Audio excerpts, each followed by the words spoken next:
இந்த எம்எல்ஏக்கள் எல்லாருமே டிவிக்கே சொன்னதுனால தான் இவங்க எல்லாருமே ராஜினாமா பண்றாங்களா?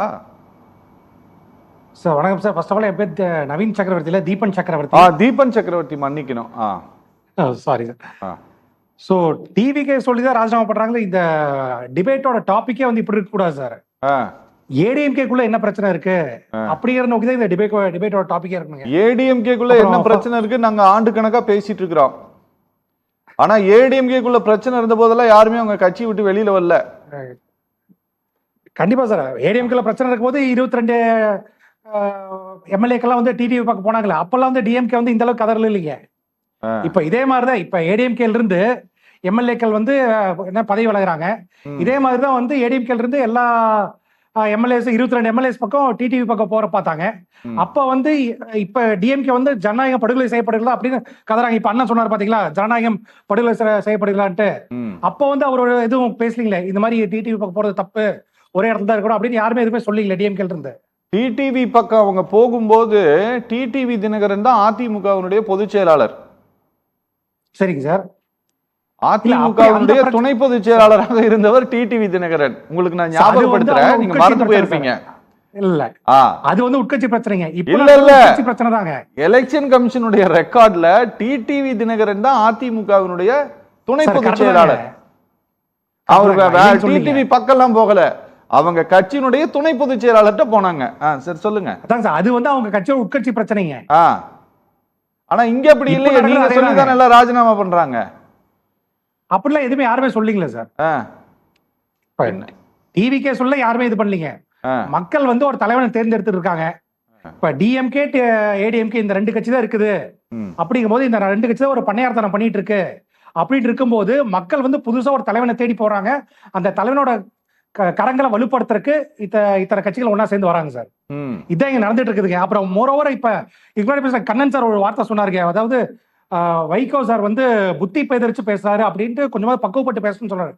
டைகர் ஆஃப் பார்லிமெண்ட் அப்படிங்கிற ஒரு பட்டமே எடுத்தவருங்க அவரு.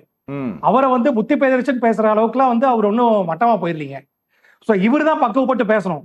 இது மட்டும் இல்லைங்க, திமுக ஆதரவா இருக்காங்க, திமுக எல்லாருமே வந்து ஒரு பக்குவம் அடையணுங்க. நாம தோத்துட்டோம், மக்கள் நம்மள நிராகரிச்சிட்டாங்க, நிராகரிச்சங்காட்டி பெரிய பெரிய தலைவர்கள்லாம் வந்து எந்த தலைவன் பக்கம் இருக்கிறாங்களோ அந்த தலைவன் பக்கம் இந்த தலைவர்களா போயிட்டு இருக்காங்க அப்படிங்கறத அக்செப்ட் பண்ணிக்கிறோங்க. சோ இதுதான் இப்ப தேவைங்க. ஓகே. சோ மதிமுக இருந்து 2 எம்எல்ஏக்கள் வந்து வெளில போயிட்டாங்க. எம்எல்ஏ சார் வெளில போகல, டிஎம்கேக்கு ஆதரவா தான் பண்றாங்க. ஆனா வந்து அந்த மதிமுக இருந்து அவங்க தனிச்சின்னத்துல போட்டியிடாம பண்ணதே வந்து டிஎம்கே தான். அதான் பண்ணியிருந்தாங்க, நடந்திருக்குங்க. சோ இதாங்க சார்.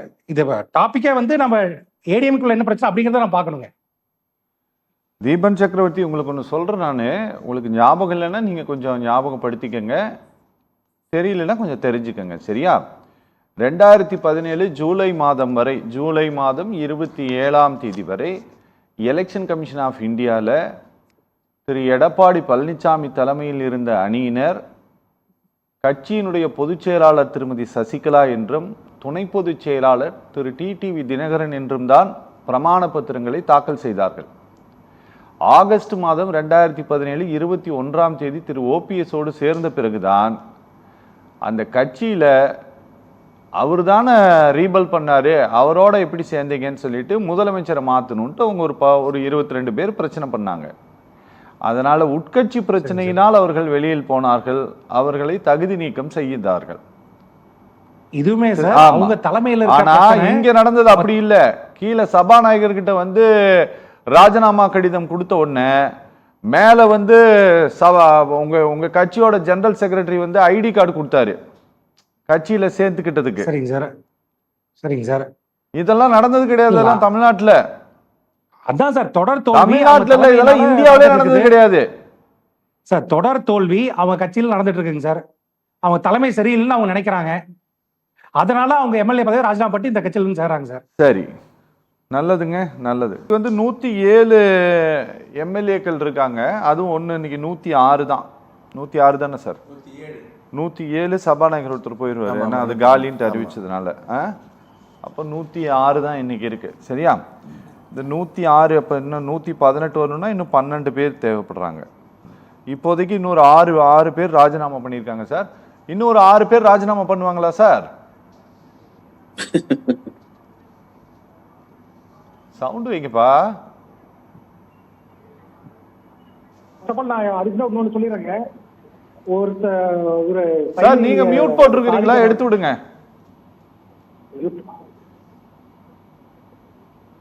சார். அதுக்கு நான் ஒண்ணு சொல்லிடுறேன் சார். அதாவது 1.25 கோடி மக்களால தேர்ந்தெடுக்கப்பட்ட முதலமைச்சரை, 2.5 கோடி உறுப்பினர் கொண்ட கட்சியோட தலைவரை சைதை சாதிக்கான வந்து பக்குவப்பட்டு சட்டசபையில பேச சொல்றாருங்க. சோ அவர் சொல்றது எப்படி இருக்குன்னா, அவரோட மேடை பேச்செல்லாம் ரீசெண்டா பார்த்தேங்க. குஷ்பு மேடம் என்னென்ன சொல்லியிருக்காரு, காயத்ரி ரகுராம் மேடம் வந்து அண்ணாமலை வந்து முதல்ல ஊத்திட்டாரு அப்படிங்களா அவர் என்ன மாதிரி விளக்கம் கொடுத்தாரு. சோ கொஞ்சம் கூட ஸ்டேஜ் மேனஸே இல்லாதவர் தமிழக மக்களால தேர்ந்தெடுக்கப்பட்ட முதலமைச்சரை வந்து பக்குவப்பட சொல்றாரு. அவங்க பக்குவம் வந்து என்ன சொல்றது, போன ஆட்சியில ஒரு தடவை பண்ணாங்க பாத்தீங்களா, டிஎம்கே வந்து சட்டசபை ரகலையா பண்ணாங்களே, சபாநாயகரை தள்ளி விட்டு சேர்ல அவங்க போய் உட்கார்ந்து ஒரு மாதிரி அராஜக ரவுடிசம் மாதிரி பண்ணாங்க பாத்தீங்களா. ஒரு எல்கேஜி குழந்தைங்களா விளையாண்டு இருப்பாங்க இல்லைங்க அந்த ஒரு ஸ்கூல்ல, அந்த மாதிரி விளையாண்டுறாங்கல்ல. அதுக்கு உண்டான பரிசு தான் கொளத்தூர்ல வந்து முன்னாள் முதலமைச்சரா இருக்க வேண்டியது இப்ப முன்னாள் எம்எல்ஏவா இருக்காரு. சரி, புரியுதுங்களா? சோ அதனால பக்குவத்தை பத்தி தேவையில்லைங்க முதலமைச்சருக்கு. முடிச்சிட்டு சார் ப்ளீஸ். அவருக்கு ரொம்ப குறைவா தான் பேசுறாரு. பக்குவத்தை பத்தி, அதாவது இப்படிப்பட்டவங்க வந்து முதலமைச்சருக்கு கிளாஸ் எடுக்க தேவையில்லைங்க. சரி,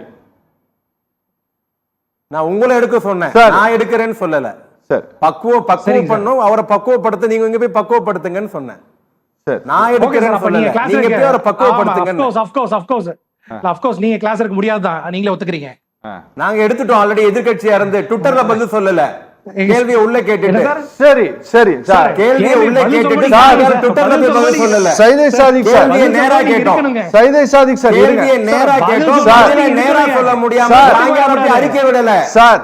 ட்விட்டர்ல பதில் சொல்லல சார். அவர் கொஞ்சம் புதுசு, கொஞ்சம் விடுங்க அவர் பேசட்டும். கேள்வி கேட்டு ஓடிட்டீங்கன்னா சரி தீபன் நீங்க பேசலாம், நீங்க முழுமையா பேசலாம். நீங்க முதல் சுற்றுல நீங்க குறைவா தான் பேசுனீங்க, அதனால ப்ளீஸ் பேசுங்க. சொல்லுங்க சார். அதான் சார் பதில் சொல்லும்போது இவங்க இருக்கணும் சார். சரி, அவரு குறுக்கிட்டாருன்னு ஃப்ரீஸ் ஆகாதீங்க, நீங்க சொல்ல நினைக்கிறதெல்லாம் சொல்லிருங்க.